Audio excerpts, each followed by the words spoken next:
성도 여러분, 한 주일 동안 평안하셨습니까?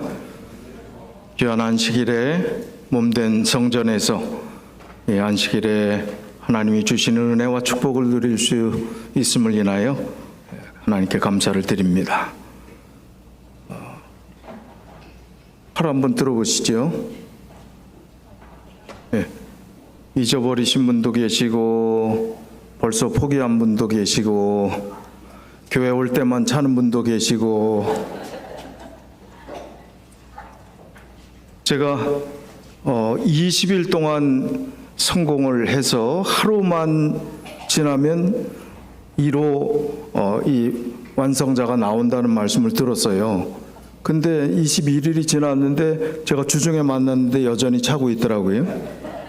20일 동안 성공했다 21일째 실패한 게 아닌가, 아니면 성공했지만 계속 그 느낌 또 계속해서 그런 마음으로 살겠다고 계속 차고 있는 게 아닌가 본인에게 물어보지 않았습니다. 다음에 물어봐서 저희가 평균 한 4개월 정도 되면 보통 완성된다고 하니까 여러분 절대 포기하지 마시고, 그리고 지금 오늘부터 다시 시작해도 4개월이면 아직 많이 남았습니다. 그러니까 이 불평 없는 세상 만들기에 내 삶을 다시 한번 돌아보고 또 하나님께서 나의 삶을 리드하시도록 이끄시도록 하나님께 맡기는 그런 훈련을 계속 하시면 좋을 것 같습니다. 다음 주말은 특별한 게스트 스피커를 모시게 됐습니다.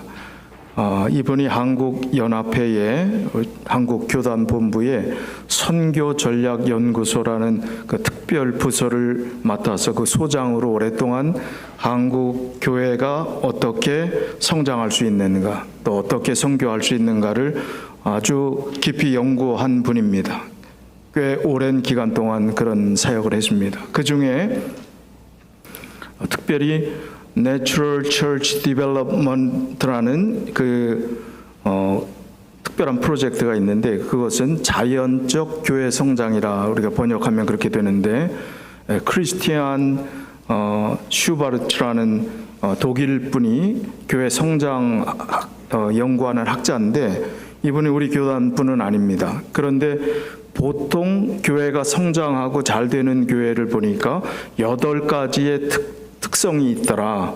그 8가지 특성을 잘 개발시켜서 열심히 하는 교회는 아주 튼실하고, 그 다음에 이 교회가 잘 되는 모습을 통계적으로 그 답을 가지고 있습니다.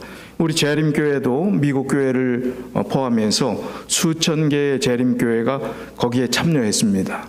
그리고 거기에 나온 설문을 통해서 그 답을 기록했을 때, 우리 교회 사정이 이렇게 정확하게 맞는구나, 우리 교회의 장점은 뭐고 단점은 뭐고 또 우리가 고쳐야 될 점은 뭐고 하는 그런 것이 정확하게 분석이 됩니다. 제가 전에 심호하던 교회에서 부임하자마자 얼마 안 돼서 그 설문을 했고요, 똑같이 했고, 그 다음에 3년 뒤에 했습니다. 2번을 해야 됩니다. 3년 뒤에 했을 때 그때 약점이라고 생각하고 부족했던 점을 우리가 조금 더 열심히 하면 좋겠다. 소그룹도 열심히 하고 또 여러 가지 그런 교인들의 친목, 그 다음에 좋은 관계를 유지하기 위해서 노력하고 했을 때 3년 뒤에 아주 다른 결과를 가져왔습니다. 우리 교회가 그냥 하나님 믿고 개인 신앙 잘하면 된다 이렇게 생각하고 그냥 편안하게 생각하기 쉽지만, 우리가 주먹구구식으로 신앙생활을 해서도 안 됩니다. 분명히 이 교회가 전략을 가지고, 그리고 어떤 자세로 최선을 다할 때 이 교회가 요만큼 성장할 수 있을 것을 이만큼 성장할 수 있는지를 우리가 분석하면서 해야 됩니다. 부흥은 하나님께서 주시는 것입니다.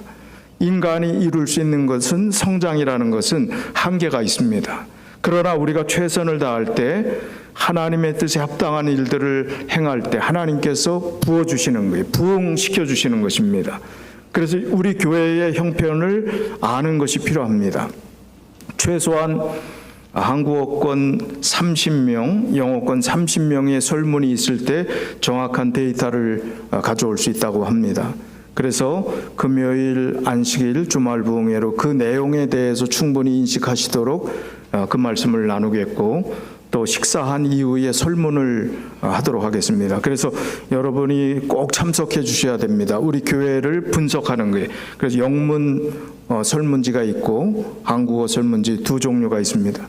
그래서 다음 안식일에 결석하지 마시고, 또 그 설문에 우리 교회의 미래를 좌우하는 아주 중요한 그런 분석을 하는 그런 프로젝트니까 여러분들이 관심 갖고 많이 참여해 주시면 감사하겠습니다. 특별히 금요일 저녁에 연세 드셔서 운전하시기 힘든 분을 제외한 많은 분들은 특별 집회고 이 교회의 아주 중요한 세미나이기 때문에 꼭 참석해 주시면 감사하겠습니다.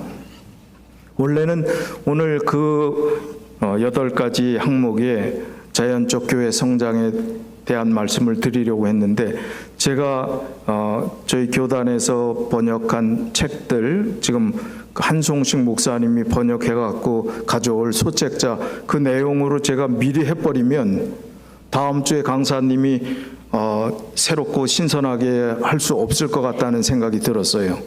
거의 같은 내용, 중복되는 내용이 있을까 봐. 그래서 오늘은 제가 그 말씀을 그냥 이런 일들을 다음 주에 하겠다는 말씀만 드리고, 또 일반적인 설교 말씀을 준비했습니다. 오늘 말씀의 제목은 그런데 준비는 되셨습니까? 우리의 아이덴티티, 우리의 정체성 무엇입니까? 우리의 이름이 뭐예요? 재림 성도입니다. 재림 성도면 우리의 가장 큰 소망이 뭐가 되어야 돼요? 예수님의 재림이 되어야 합니다. 그렇다면 재림이 가장 큰 소망이라면 지구의 종말이 예수님의 재림과 같이 이루어질 것인데, 그렇다면 종말을 맞이하기 전에, 예수님의 재림을 맞이하기 전에 내가 준비가 되어 있느냐 하는 것입니다. 또 어떤 준비를 해야 되느냐, 준비가 되어 있지 않다면 어떤 마음의 자세로 다시 신앙을 그야말로 우리의 마음의 옷 매무새를 우리가 갖춘다고 하듯이 우리 마음속에 우리의 자세를 다시 고쳐 잡고 바른 신앙, 우리의 정체성에 맞는 재림 성도로 어떻게 살아가야 되는지를 한번 고민하고 생각하는 시간이 되었으면 하는 마음에서 이 제목을 정했습니다. 오늘 본문의 말씀은 요한계시록 22장 20절 21절 말씀입니다. 이것들을 증거하신 이가 가라사대 내가 진실로 속히 오리라 하시거늘 아멘. 주 예수여 오시옵소서. 주 예수의 은혜가 모든 자들에게 있을지어다. 아멘. 내가 진실로 속히 오리라 하시거늘, 아니 2000년 전에 하신 말씀인데 어떻게 속히 오신다고 한 그 시간이 지금까지 지연이 됐는지, 나는 어릴 때부터 신앙생활 했는데 속히 오신다고 한 게 너무 길지 않느냐, 내 생에 오시기나 하실까, 이런 생각을 하시는 분들이 많이 있습니다. 그리고 마음이 점점 그 열심과 재림에 대한 소망이 식어갑니다. 안 오시니까. 오신다는 소리는 많이 들었는데 소가 처음에 길들일 때 어떻게 해요? 한국의 시골에서 코를 뚫지요. 참 이 사람들이 동물한테 그 코를 그냥 시뻘겋게 단 쇠꼬챙으로 이 코를 뚫어요. 그리고 뭐를 해요? 콧뚜레라고 그러죠. 콧뚜레를 하고 이제 줄을 매갖고 잡아당기면 어린 아이 꼬마가 잡아당겨도 처음에는 말을 잘 들어야 안 들어요. 소가 말을 잘 듣습니다. 왜요? 여기가 당기면 제일 아픈 부분인가 봐요. 말을 잘 들어요. 그런데 이게 세월이 지나고 익숙하다 보면 굳은 살이 배기면 어른이 끌어도 꼼짝을 합니다. 예.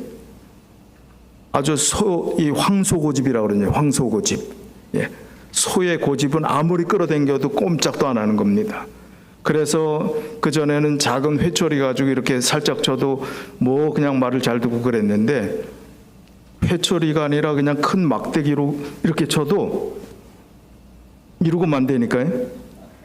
뭐가 와서 파리가 붙었나 할 정도로 재림 성도들이 재림을 대하는 태도가 이렇단 말이에요. 지금 우리의 정체성 예수님의 재림을 소망하는 그런 성도들인데도 불구하고 재림 얘기, 설교단에서 재림에 대한 기별이 사라진 지가 오래됐어요. 가끔씩 들려집니다. 그리고 그 기별을 들어도 진실로 속히 오신다고 했는데 내가 50년 넘게 신앙생활했는데 아직 기미도 안 보이는데, 그리고 이러고 말아요. 중요한 것은요, 예수님의 재림이 100년 뒤에 오셔도 그것은 나랑 상관없는 일이에요. 왜냐하면 내가 사는 시간이 유일하게 재림을 준비할 수 있는 마지막 기회이기 때문에 그렇습니다. 여러분 몇십 년 더 사시겠어요? 예? 어떤 분은 죄송하지만 10년 안에 잠드실 분도 계실지도 모르겠습니다. 어떤 분은 5년 안에. 나이랑 상관없어요. 그 짧은 시간 내가 준비할 수 있는 유일한 시간은 임박한 종말을 준비할 수 있는 유일한 기회임을 우리가 잊지 말아야 합니다. 그래서 종말을 준비하고 살아가는 것은 오늘 하루하루 내 정체성을 확인하며 재림 성도로 내가 이렇게 살아서 될까? 정말 믿음을 붙잡고 이 세상에 다 썩어 없어질 것, 이 세상을 부인하자는 게 아닙니다. 염세주의에 빠지자는 게 아니에요. 이 세상이 악하다고 그냥 이 세상을 무시하자는 얘기가 아닙니다. 최선을 다해서 열심히 살고, 달란트의 비유를 주신 것은 이 세상에도 열심히 살라는 거예요. 최선을 다하라는 거예요. 사명을 다하면서 살라는 거예요. 그러나 영원히 없어질 것과 영원히 붙잡을 것을 분명히 지혜롭게 선택하고 살라는 것입니다. 그리고 재림 성도답게 살라는 것입니다. 그래서 오늘 이 말씀을 드립니다. 벌써 잊으셨습니까? 코비드 이 시간으로 꽤 어렵고 힘든 시간들을 보내셨죠. 그런 거 보면 참 옛날에는 가난해서 보릿고개가 있던 시절에 노인들 힘들고 어려워서 못 살던 시대가 있는데, 우리 지금 여기 계신 우리도 꽤 힘든 세월을 사십니까? 힘든 세월을 살아요. 이 코비드 하나만 봐도 평생에 몇 세대에 걸쳐서 한번 만날까 말까 한 일들을 겪었잖아요. 우리가 겪었잖아요. 근데 앞으로 이 코비드보다 더 심한 바이러스가 이제는 다시 안 올 것이다 라고 장담할 수 있습니까? 더 어렵고 힘든 바이러스가 올 것이다 라는 그런 확신이라고 하면 그렇지만 그럴 가능성이 충분히 있음을 우리가 다 알고 삽니다. 미국의 코비드 감염자가 얼마 있는가 하면 1억 1,182만 82명이에요. 2023년 2월 15일 기준입니다. 미국 인구가 3억 3천 정도 된다면 몇 명 중에 한 명 감염됐어요? 3명 중에 한 명입니다. 어마어마한 숫자입니다. 나는 코비드 감염 안 되고 잘 넘어갔다면 손 들어보세요. 대단하시네요. 예. 저도 코비드는 안 걸렸는데 걸렸는지도 몰라요. 그냥 모르고 넘어갔을 수도 있어요. 그걸 장담할 수는 없습니다. 전 세계 사망자가 700만 명이 넘습니다. 거기에 미국 사망자가 120만이에요. 그렇다면 전 세계 사망자 중에 7명 중에 1명이 미국 사람이라는 거예요. 이 좋은 나라의 가장 발전한 의료 수준을 가진 이 나라에서 7명당 한 사람이 그 희생자가 되었다니요. 자, 이건 뭡니까? 총입니다. 총. 시카고에서 불법 총기 모아놓은 거예요. 시카고가 참 좋은 얘기를 해드리고 싶은데요. 시카고에서 오신 분. 예. 근데 사실인 걸 어떡합니까? 옛날 갓파더 마피아 그러면 시카고 얘기를 하는데 할 수 없습니다. 미국 내 총기 사고가 이 워싱턴 포스트 조금 오래된 통계인데, 미국 질병예방센터에서 사망 원인을 조사하는데 2023년 통계에 총으로 어려움 당한 사망사고가 일어났다든지 자살을 했다든지 그 총기 사고에 대해서 이렇게 통계를 냈습니다. 미국이 보유하고 있는 총기류는 전 세계의 45%랍니다. 전 세계 인구의 4%밖에 안 되는데 미국 인구는. 그런데 총은 전 세계 총을 다 모아놔도 45% 총을 미국이 가지고 있다는 거예요. 총으로 사망한 2023년 통계 수치가 46,728명입니다. 역대 세 번째, 2021년이 역대 최고치인 48,830명이 죽었고, 그 다음 2등은 2022년이 4만 몇천 그 정도 됩니다. 이런 엄청난 일들이 벌어지는 그 한복판에 우리가 살고 있습니다. 우리가 이민자로 미국에 산다는 것이 나는 뭐 이 땅에서 최선을 다해서 열심히 살기 때문에 인종차별 같은 건 느끼지도 않고 뭐 내가 열심히 나름대로 최선을 다해서 살면 되지. 인종차별 없어. 인종차별 없습니까? 없으면 왜 아시안들이 표적이 돼서 코비드 뒤에 막 무작위로 이 아시안들이 어려움을 당해 중국 사람인 줄 착각하고, 그러니까 한국 사람은 가방에 태극기를 막 달고 나는 중국 사람 아닙니다. 그렇게 하고 다니고 왜 그런 일이 생겼습니까? 자, 우리 한국 사람들 우리가 남이가 뭐 경상도 사투리로 우리가 남이냐 이게, 우리는 어떻게든 끌어안아서 다 뭐 연관을 시키려고 그래. 혈연주의. 우리가 가족 관계가 있다 이겁니다. 그래, 가족끼리 우선 하는 혈연주의. 그 다음에 지연주의는 뭐예요? 고향에 갔으면 아무 상관없이 얼굴도 안 봤는데 그렇게 좋아해요? 고향 얘기만 하면. 그 다음에 학연주의. 어느 대학 나왔다. 동문이라고 그러면 아주 뭐 서로 그냥. 민족주의. 우리 민족. 인종주의. 아시안, 한국인. 자, 성서적으로 볼 때 이런 주의가 그리스도인으로서 이런 주의에 너무 심취돼 갖고 여기에 의해서 우리의 가치관이나 판단 기준이 좌우된다면 거기에 합당한 일입니까? 합당치 않습니다. 어떤 선교사가 부름받아 나서님은 어디든지 가오리다 찬미를 부르더니 이제 어디 선교지를 정해서 가려고 그러는데 딱 뽑혔는데 일본이 됐어요. 일본. 그러니까 저는 일본은 죽어도 못 갑니다. 옛날 그 감정 때문에. 어디든지 가오리다가 아니에요. 자기가 선택해서 가오리다가 되는 것입니다. 이런 혈연, 지연, 학연, 민족주의, 인종주의가 우리의 그리스도인 삶의 가치관과 맞지 않는 그런 행동들을 하는 우리 한국인의 정서 속에 살고 있다는 것입니다.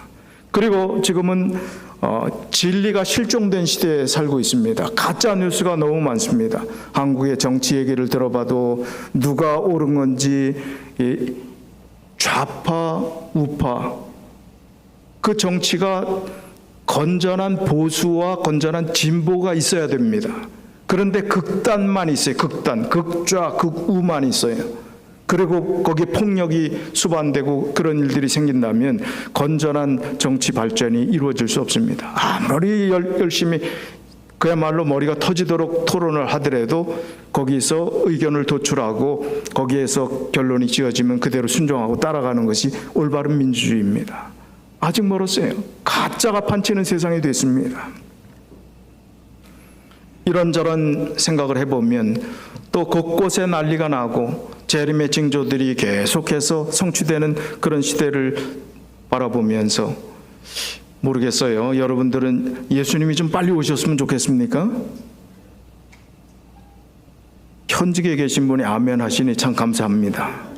은퇴하신 분은 손꼽아 예수님 재림 기다리시는데 현직에 있는 분은 재밌는 게 너무 많아서 할 일도 많아서 뭐 여기는 어떨지 몰라도 한국에는 뭐 개돈 타고 나서 좀 오시면 좋겠대 자기.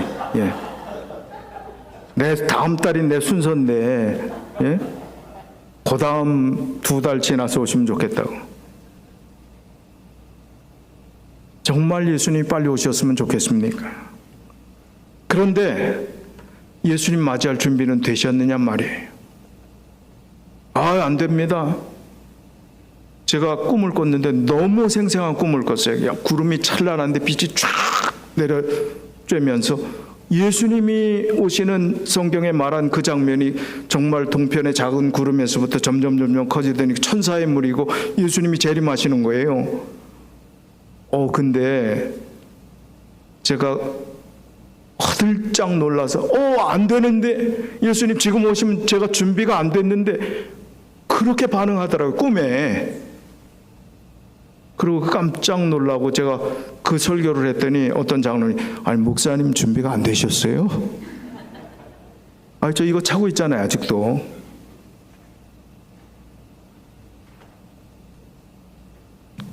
이 사진의 인물은 발음대로 하면 쉐렌 키에르케고르라고 많이 알려져 있는 덴마크의 실존주의 철학자입니다. 우리가 옛날 고전적인 예화가 하나 있는데, 이 키에르케고르가 이런 이야기를 했어요. 종말을 비유해 갖고 한 이야기를 했습니다. 극장에 아주 초만원인 사람이 아주 가득 찬 극장에서 한 유명한 코미디언이 그 연극을 하고 있었습니다. 그때 그 극장 한쪽에서 불이 나기 시작했습니다. 불이 나니까 점점 이제 불길이 위험해지니까 이제 빨리 대피를 시켜야 되는데 사람이 너무 가득 찼기 때문에 그냥 당황해서 막 서로 나가려고 하다가 큰 사고가 나게 생겼습니다. 그래서 그 뒤에 한참 진행 중이던 그런 연극을 잠깐 중단하고 쪽지를 써갖고 그 배우에게 줬습니다. 코미디언에게. 그 코미디언이 그걸 보더니 아주 신속하고 잘 질서 있게 보내기 위해서 정중하게 잘 안내를 해달라고 그렇게 써 있어요. 그래서 딱 코미디언이 정색을 하고, 지금 이제 모든 연극은 멈추겠습니다. 지금 여기 동쪽 문에서부터 이 불이 나가고 점점 불이 옮겨 붙습니다. 여러분, 질서 있게 반대쪽 비상구를 통해서 질서 있게 차근차근 나가서 여러분의 더 이상 피해가 없었으면 좋겠습니다. 그렇게 했어요. 그랬더니 처음에 조용해졌습니다.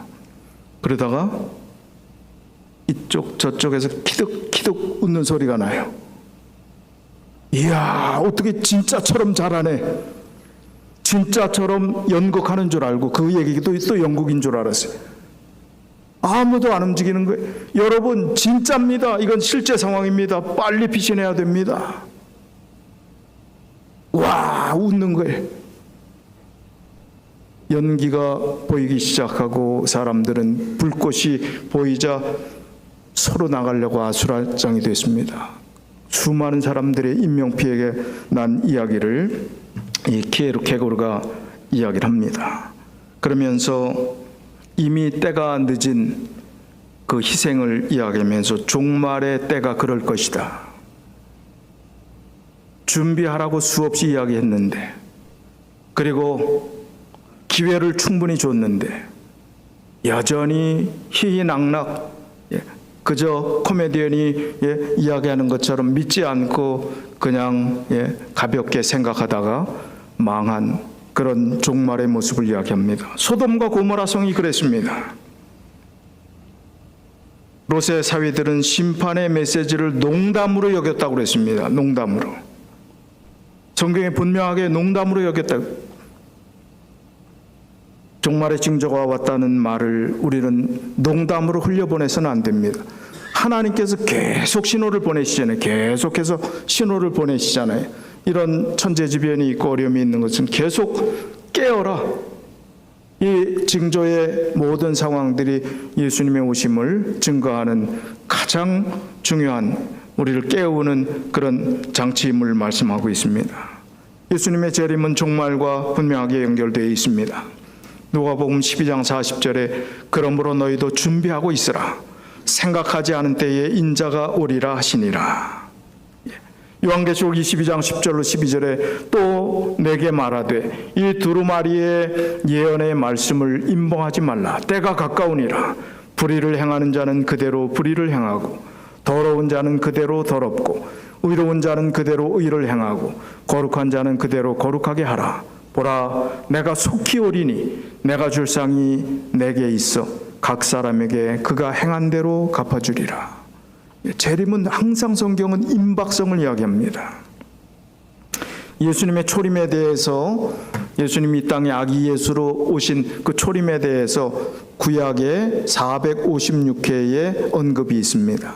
그러나 예수님의 재림에 대한 신약 구약 성경의 예언은 이것의 3배가 되는 1518번의 숫자가 예수님이 재림하실 것이라는 말씀을 하고 있습니다. 그렇다면 초림이 456회 언급됐는데 그 초림이 이루어졌다면, 성취되었다면 예수님께서 재림하시겠다고 하시는 그 약속이 3배나 더 되는데 분명히 이루어질 것을 믿으십니까? 분명히 이루어질 것을 우리가 믿습니다.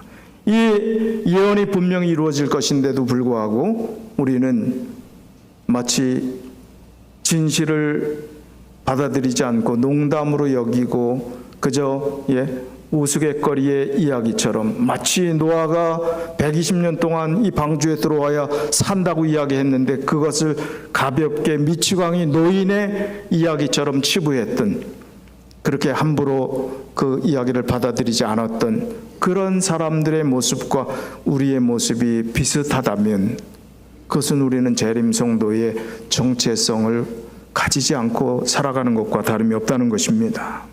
우리가 이런 상황에서 가장 먼저 해야 될 것이 무엇인가? 가장 확실한 재림의 준비가 무엇일까요?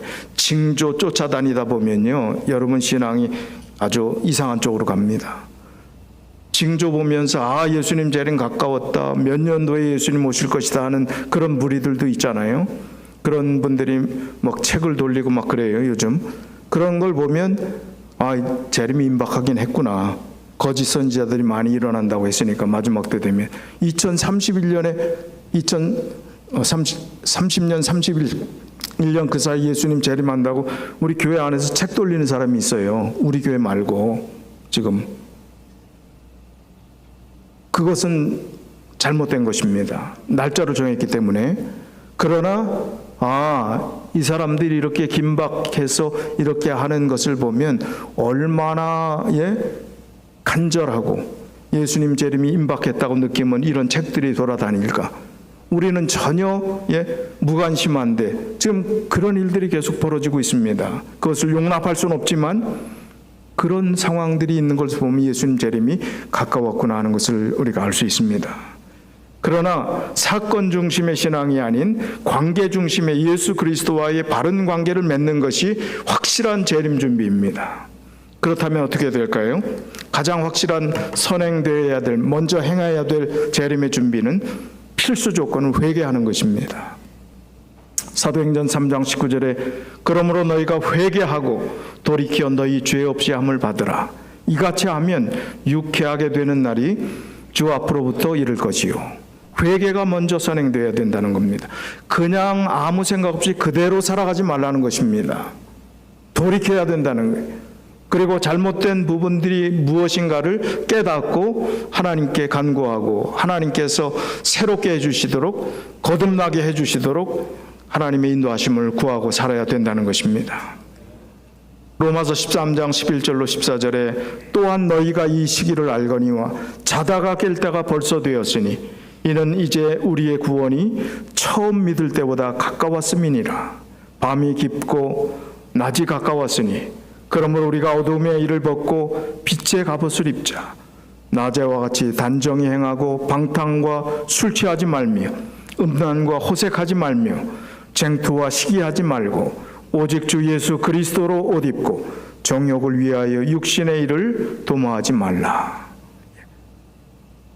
이 세상의 일을 아무것도 하지 말라는 얘기가 전혀 아님을 분명히 아셔야 합니다. 이 세상에서 최선을 다해서 열심히 살고, 그러나 우리의 목표는, 또 우리의 가야 될 곳은 하늘나라임을 분명히 깨닫고, 이 세상은 순례길에 거쳐가는 곳임을, 그렇지만 이 거쳐가는 곳에서 만나는 사람들에게 하나님의 복음을 전하기 위해서 하나님께서 나를 이 땅에 두셨다는 사실을 분명히 깨닫고, 때를 얻든지 못 얻든지 하나님의 말씀을 전하기 위해서 최선을 다하는 일들이 필요합니다. 저희 아버님이 맹인교회를 설립하시고 목회를 하시면서 전화를 많이 하시잖아요. 이렇게 활동하시는 것보다 전화로 대화를 많이 하시면서 가끔씩 잘못 걸려오는 전화가 있잖아요. 그러면 다짜고짜 제7일은 토요일 일곱째 날 안식일입니다. 그렇게 이야기를 하는 거예요. 그럼 그분이 당황해갖고 갑자기 뚱딴지같이 이게 무슨 소린가. 그러니까 저희 아버님, 아버님 그만 좀 하세요. 제가 그랬죠. 그랬더니 아버님 하시는 말씀이, 야, 내가 전화했냐? 그 사람이 전화했지. 그 사람이 평생 안식일이라는 얘기 한 번도 들어보지 못하고 죽을 수도 있는데, 내가 그렇게 하는 게 난 내 마음의 사명이라고 생각하고 그렇게 한다. 그런데요, 그 전화를 그렇게 해갖고 대화가 돼서 교회를 나온 사람이 있어요. 때를 얻든지 못 얻든지 그런 마음의 자세를 가지고 살아야 됩니다. 체면 다 차리고 저 사람이 좋아할까 싫어할까, 너무 예의 없이 그렇게 하면 안 되지만 우리가 최선을 다하고 그 사람들의 마음이 열리도록 정말 헌신적인 믿음의 관계를 이해 타산 관계 없이 그런 마음의 자세를 하면서 최선을 다하고 복음을 전해야 되지만, 그러나 너무 재는 분들이 있어요. 너무 피해 안 줄로 너무 깔끔 떠는 분들이 있어요. 전도하는 일에 있어서는 그렇게 하면 성경에 있는 이 말씀이 때를 얻든지 못 얻든지에 해당됩니까? 안 됩니까? 깔끔을 떨면서 전도하도록 하여라 라는 성경 구절이 있습니까? 없어요. 때를 얻든지 못 얻든지 너무 재지 말고 하나님의 복음을 위해서 최선을 다하라는 말씀입니다. 중요한 말씀이 있습니다. 마태복음 24장이 종말장이라고 그러죠. 마지막 종말에 관련된 말씀이 24장 전체에 들어 있습니다. 이 세상 끝, 마지막이 언제인가에 관심이 많잖아요. 예수님의 제자들이 예수님께 질문했습니다. 이 세상 끝은 언제쯤 됩니까? 근데 이 헬라어 단어와 예수님이 이 세상 끝이라는 한글 성경은 똑같은 끝인데 전혀 다른 말씀을 하셨어요. 제자들이 질문한 얘기가 여기 마태복음 24장 3절에 나옵니다. 예수께서 감람산 위에 앉으셨을 때 제자들이 종용이 와서 가로되 우리에게 이르소서 어느 때에 이런 일이 있겠사오며 또 주의 임하심과 세상 끝에는 무슨 징조가 있사오리까? 제자들이 물었던 이 세상 끝은요, 헬라어로 순텔레이아스라는 단어를 썼습니다. 이것은 막연한 말세에는 어떤 일이 있겠습니까? 그 뜻이에요. 예수님이 답한 답은 세상 끝이라는 건 정말 끝이에요. 예수님 재림하는 끝인데 그 다음 나옵니다. 이 순텔레이아스는 그러니까 말세에는 어떤 일이 있겠습니까? 그 징조에 관한 것들을 물어본 거나 마찬가지입니다. 그때 예수님께서 4절로 6절에 예수께서 대답하여 가라사대 너희가 사람의 미혹을 받지 않도록 주의하라. 많은 사람이 내 이름으로 와서 이르되 나는 그리스도라 하여 많은 사람을 미혹해 하리라.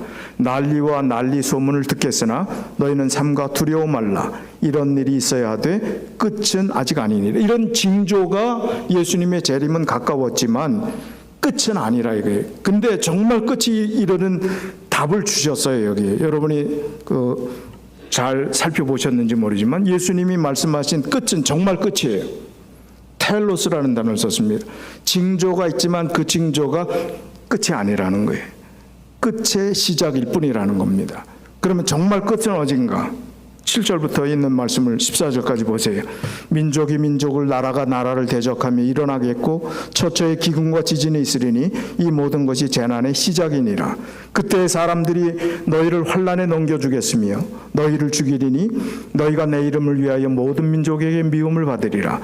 그때 많은 사람이 시험에 빠져 서로 잡아주고 서로 미워하겠으며 거짓 선지자가 많이 일어나 많은 사람을 미혹하게 하겠으며 불법이 성함으로 많은 사람의 사랑이 식어지리라. 그러나 끝까지 마지막 정말 지구의 종말 그날까 진짜 끝, 그 끝까지 견디는 자는 구원을 얻으리라. 예수님이 텔로스라는 단어를 썼어요. 14절에 이 천국 복음이 모든 민족에게 증거되기 위하여 온 세상에 전파되리니 그제야 끝이 오리라. 그럼 징조는 시작이라고 그랬고 과정이라고 그랬는데 진짜 끝은 언제? 예수님이 진짜 이건 마지막이다. 순텔레이아스가 아닌 텔로스, 끝은 뭐예요? 14절에 답이 있잖아요. 14절에 천국 복음이 모든 민족에 증거되기 위해 온 세상에 전파되리니 그제야 끝이 오리라. 그럼 아직 멀었네요. 좀 여유 있네요. 이슬람이 지금 얼마나 많은지 2060년 되면요 기독교 인구, 천주교를 포함한 모든 기독교 인구와 이슬람 인구가 같아진대. 점점 이슬람이 잘하는 겁니다. 기독교 인구보다 성장률이 많이 둔화됐습니다. 기독교는요. 그런데 어떻게 복음이 전 세계에 다 전파되려면 아직 100년도 어림도 없습니다. 이렇게 생각할 수 있습니다. 정말 그럴까요? 한번 보겠습니다. 자, 제자들의 세상 끝은 말세에 대한 질문을 했고 징조에 대한 그 답을 예수님께서 하셨습니다. 그러나 정말 끝은 진짜 지구의 종말의 날을 말씀하셨는데 그것은 천국 복음이 온 세상에 전파되는 것이다. 그러면 어느 정도 전파되어 천국 복음이 전 세계에 다 전파되는 것인가? 지금 아마존에 가면 아직도 미개한 종족들이 원주민들이 살고 있는데 거기까지 복음이 다 입으로 전해질 때까지 기다려야 되는가?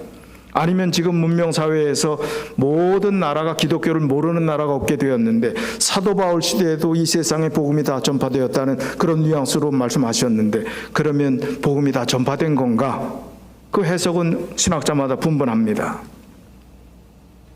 그래서 우리는 문자 그대로 복음이 온 세상에 전파되는 것은 불가능해 보인다고 생각할 수가 있습니다.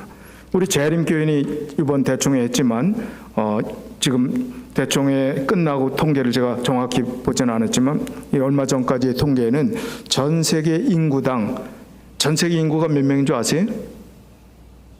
지금 81만 천 몇백만 명입니다. 옛날 60억 인구라고 그랬는데 벌써 81억이 됐어요. 재림교인의 비율이 전 세계 인구 450명당 한 명이 우리 재림교인이에요. 이것도 대단한 겁니다. 그러면 재림교인 한 명이 450명을 전도하면 이슬람이고 불교고 다 포함해. 그러면 세상 끝이 옵니까? 450명 전도하는 게 쉬워요, 어려워요? 불가능하지요. 그러나 인간적으로는 불가능하지만 성령의 폭포수같이 부어주시는 오순절 성령에 일어났던 그 능력보다 더 강력한 능력이 마지막 늦은비 성령으로 부어주신다고 했으면 450명 이것은 그야말로 요즘 젊은 애들이 하는 얘기처럼 그거는 껌이야.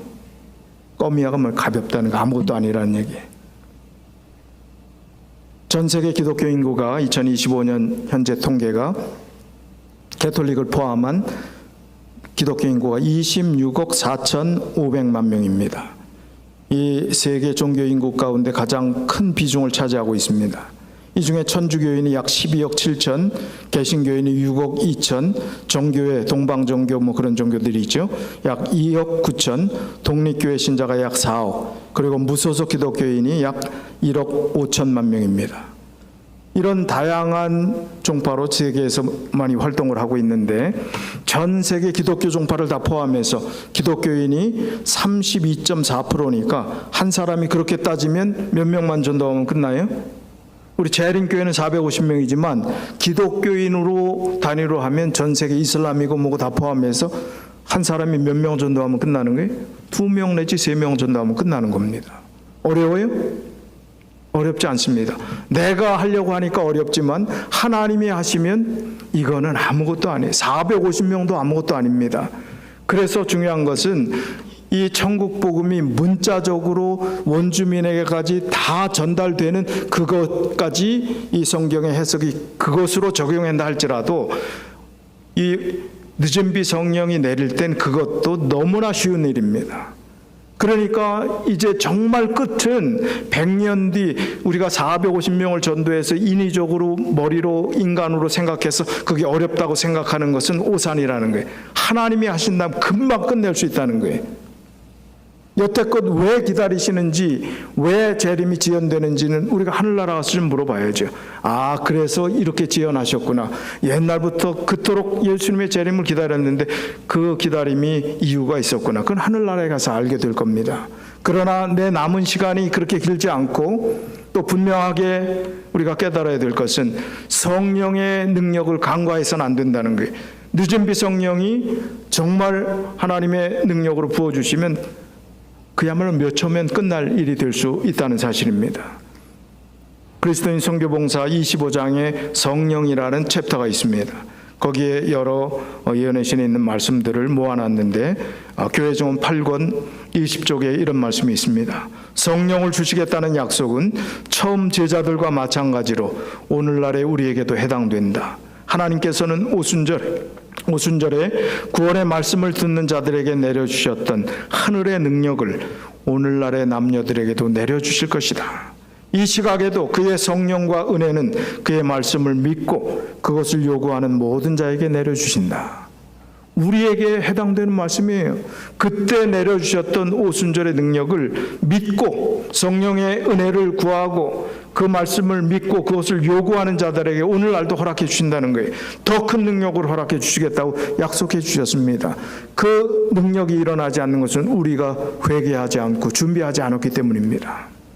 성령의 약속은 어떤 시대나 어떤 족속에게 제한되어 있지 않다. 오순절에만 있었던 얘기가 아니라는 겁니다. 그리스도께서는 성령의 거룩한 감화가 세상 끝날까지 그를 따르는 자들과 함께할 것이라고 선언하셨다. 오순절 때부터 지금까지 보혜사 성령은 자신을 주님과 그분의 사업에 온전히 바친 모든 사람과 함께 하셨다. 지금도 선교지에서 기적이 일어나는 일들이 바로 이런 이유 때문에 그렇습니다. 마지막 때는 더 큰 능력이 이루어질 것을 믿게 하시기 위해서 그런 놀라운 기적들을 하나님께서 보여주시는 것입니다. 사도행전 54쪽 55쪽에 지상에서의 하나님의 사업이 마쳐지는 종말의 때에 성령의 지도하에 헌신한 신자들이 열렬한 노력을 기울이는 데 있어 거룩한 은혜의 특별한 증거가 그 노력에 수반될 것이다. 동방 나라들에서 파종기와 추수기에 내리는 이른비와 늦은비 상징을 통하여 히브리 선지자들은 특별한 방법으로 하나님의 교회 위에 부어질 영적인 은혜를 예언하였다. 사도시대에 성령을 부어주심은 이른비 혹은 먼저의 비가 시작이었고 그 결과는 영광스러웠다. 종말에도 성령의 임재가 참교회와 함께 할 것이다. 너무 약하고 연약해 보인다고 우리 교회 이렇게 빈자리가 많고 우리가 정말 헌신하고 하나님과 바른 관계를 맺고 한번 우리가 해봐야 되지 않겠습니까? 헌신하고 하나님께 매달려서 하나님께 주시는 진짜 부흥을 좀 경험해야 되지 않겠습니까? 우리 내면의 부흥이 먼저 선행될 때 그 일은 이루어진다는 말씀입니다. 가장 확실한 재림 준비. 마태복음 24장 40절로 42절에는 그때 두 사람이 밭에 있으며 하나는 데려감을 당하고 하나는 버려둠을 당할 것이요 두 여자가 매를 갈고 있으며 하나는 데려감을 당하고 하나는 버려둠을 당할 것이라. 이 말씀의 의미가 뭐예요? 휴거한다는 얘기. 휴거 옛날에 그냥 사람이 둥둥 떠서 사라졌다 하는 그 랩처인가요 영어로? 그런 이야기를 했을 때 이 성경 구절을 인용했어요. 그 성경의 이 성경 구절은 그런 의미가 아니라 공중에 끌어올려 주를 영접한다는 얘기는 맞지만 이것은 삶의 현장에서 예수님의 재림을 맞이하게 된다는 의미입니다. 두 사람이 똑같이 맷돌을 갈고 일상의 밭을 메고 일을 했다가 한 사람은 데려감을 당하고 한 사람은 실패했다는 거예요. 일상의 삶을 최선을 다해 살면서 하나님을 신실하게 믿어라 하는 교훈을 주시는 것입니다. 주님의 재림이 가깝다고 성경에 말씀해 주셨는데 우리가 어떤 마음의 자세를 가져야 되는지 빌립보서 4장 5절을 보면 너희 관용을 모든 사람에게 알게 하라. 주께서 가까우시니라. 주께서 가까우시니라 하면서 관용이라는 얘기를 했어요. 이 관용이라는 뜻은 헬라어 에피에이케스라는 단어인데 양보하고 온화하고 친절하고 순종하는 정신을 마지막 때가 될수록 그리스도인들이 이렇게 살아라 하는 것입니다. 마지막 때가 될수록 더욱 관용하라는 것입니다. 너그러우라 하는 것입니다. 더 편안하게 사람들을 이해하고 대하고 배려하고 하라는 것입니다. 또 여기도 마지막이 가까웠다고 그랬습니다.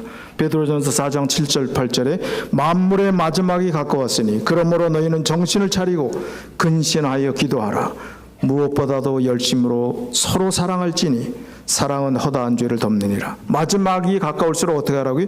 근신하고 기도하고 무엇보다 열심으로 서로 사랑하라. 어려우니까 그렇게 한 거예요. 중요한 일이 눈앞에 있으니까 마지막 때가 가깝으니까 더욱 그렇게 하라는 거예요. 야고보서 5장 8절 9절에 너희도 길이 참고 오래 참고 그런 뜻이 마음을 굳세게 하라. 주의 재림 강림하심이 가까우시니라. 인내가 필요하다는 거예요.